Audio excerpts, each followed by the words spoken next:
Happy Halloween, everybody. I was going to dress up, but I think it's scary enough seeing me right after I wake up in the morning. So there's that for you. Hope you're enjoying your morning so far.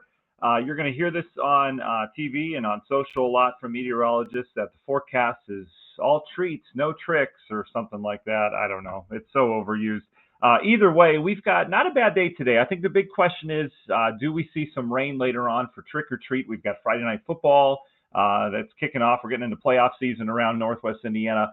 And overall, we're going to stay mainly dry, but we are going to have a few lake effect showers around later today. And here's why. We've got a low pressure, the big one that produced all the rain east of us. We had flooding in New York City from this one. This system's heading up in the areas of eastern Canada, but we still have that cool flow around it. And you can see there's some moisture off towards the north that'll eventually start to make its way south. But that is going to be in combination with this new low, which is going to swing south. This is going to be the one that stirs up the lake and will likely have showers that develop later this afternoon that kind of meander around the lake. Some of them could make it inland. I think most areas will end up dry, though, but there will be some lake effect rain to contend with later on this afternoon, especially this evening, tonight, and then Saturday. But again, don't let that scare you.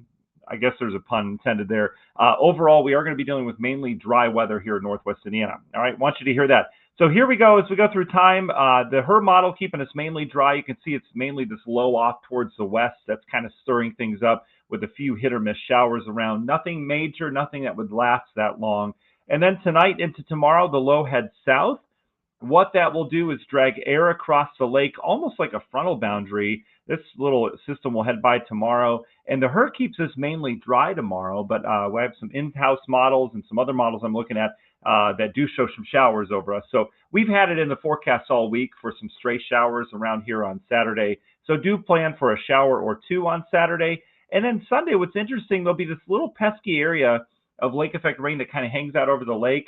Can't rule out that kind of coming inland for a time being as well. So I've got a set a 10% chance of rain on Sunday. I've got a 30 to 40% chance of a shower on Saturday and about a 20% chance later today for trick or treat.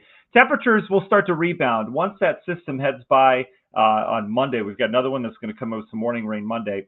Once that goes by, it's almost like a warm front, and it will start to bring in some mild temperatures next week. Next week looking pretty nice at this point. We will have our cool down around the 6th again, and then you can see the Euro keeping us nice and cool, but nothing barbarically cold as we go into the extended. It does have a huge warm up here at the end. I would take that with a grain of salt, but why is it picking up on that? Well, here's our next system to watch. There's our weekend. See a little pesky area rain on Sunday. We'll see if that holds. It would be of lake effect variety. And then Monday, new system comes in. We'll have some mainly early rain that skips by the area. Skirts by. I don't think skit's a word. It is, but it's just not improperly used. It's early. And then you can see how we bring some showers in early Monday before we dry out for a couple of days. And here's what the Euro's picking up on. We'll go way out in the extended. It's picking up a big storm system here with heavy rain and thunderstorms on the 14th. And you guessed it, we would have some snow moving in after that. Take it with a grain of salt, all right? But it's showing up in the modeling as you'd expect in the month of November. Just a matter of time before we get some snow around here. But none for our Halloween. How about that? Enjoy trick or treat. Enjoy handing out candy to the kiddos tonight, and have a wonderful weekend. We'll be with you with another update this weekend. Otherwise, have a happy